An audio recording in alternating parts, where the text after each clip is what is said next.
साल 2026। हिमालय की ठंडी हवाओं के बीच इंडिया चाइना बॉर्डर पर एक ऐसी खामोशी पसरी है जो किसी बड़े तूफान से पहले आती है। लेकिन इस बार कहानी सिर्फ टेंशन की नहीं है।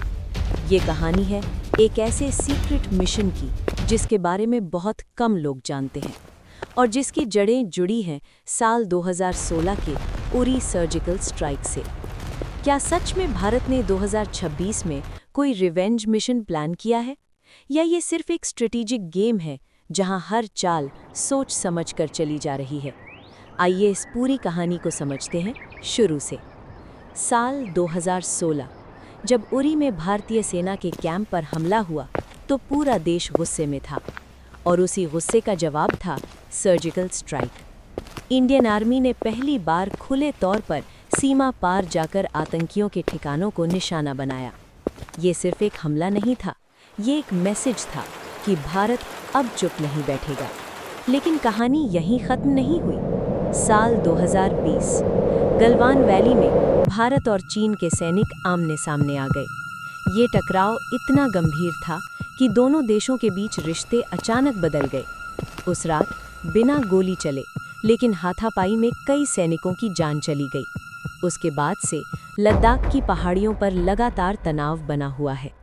अब आते हैं साल 2026 पर। आज की स्थिति ये है कि भारत और चीन दोनों ने सीमा पर अपनी ताकत कई गुना बढ़ा दी है। पीपल्स लिबरेशन आर्मी यानी चीन की सेना और इंडियन आर्मी दोनों हाईटेक हथियार, ड्रोन और सर्वेलेंस सिस्टम का इस्तेमाल कर रहे हैं। लेकिन असली कहानी सिर्फ हथियारों की नहीं है, असली कहानी है स्ट्रैटेजी की। सूत्रों के अनुसार भारत ने पिछले कुछ सालों में सीमा पर अपनी इंफ्रास्ट्रक्चर को काफ़ी मजबूत किया है। नई सड़कों का निर्माण, तेज़ गति से सैनिकों की तैनाती और सबसे खास एडवांस टेक्नोलॉजी का इस्तेमाल। अब सवाल ये उठता है कि क्या भारत कोई सीक्रेट रिवेंज मिशन प्लान कर रहा है? देखिए, सरकारी तौर पर ऐसा कोई बयान नहीं दिया गया है, लेकिन एक्सपर्ट्स का मानना है कि भारत अब डायरेक्ट अटैक के बजाय स्मार्ट वॉरफेयर की रणनीति अपना रहा है, यानी जहां बिना युद्ध के दुश्मन को कमज़ोर किया जाए, जैसे इलेक्ट्रॉनिक वॉरफेयर, साइबर ऑपरेशंस और इंटेलिजेंस नेटवर्क। ये वही सोच है जो 2016 के सर्जिकल स्ट्राइक के बाद विकसित हुई। अब भारत सिर्फ जवाब नहीं देता, बल्कि पहले से तैयारी करता है। 2026 में भारत ने सीमा पर कई ऐसे फॉरवर्ड पोस्ट बनाए हैं जो दुश्मन की हर हरकत पर नज़र रखते हैं। इसके अलावा भारतीय एयरफोर्स भी लगातार एक्टिव है। इंडियन एयरफोर्स के फाइटर जेट्स कुछ ही मिनटों में किसी भी लोकेशन पर पहुंच सकते हैं।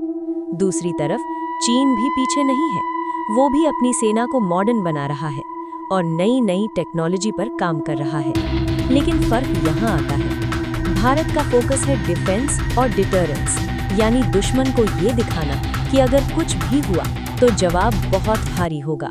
और यही है असली रिवेंज, बिना गोली चलाए दुश्मन को सोचने पर मजबूर करना। कई रिपोर्ट्स में ये भी कहा गया है कि भारत ने सीमा पर स्पेशल ऑपरेशंस यूनिट्स को तैनात किया है। ये यूनिट्स किसी भी इमरजेंसी में तेजी से एक्शन ले सकती हैं, ठीक वैसे ही जैसे 2016 में हुआ था। लेकिन इस बार गेम और भी बड़ा है। ये सिर्फ एक स्ट्राइक नहीं, बल्कि एक लॉन्ग टर्म स्ट्रैटेजी है, जहां हर कदम बहुत सोच समझ कर उठाया जा रहा है। तो क्या 2026 में कोई बड़ा एक्शन होगा? इसका जवाब अभी किसी के पास नहीं है। लेकिन एक बात तय है, भारत अब पहले जैसा नहीं रहा।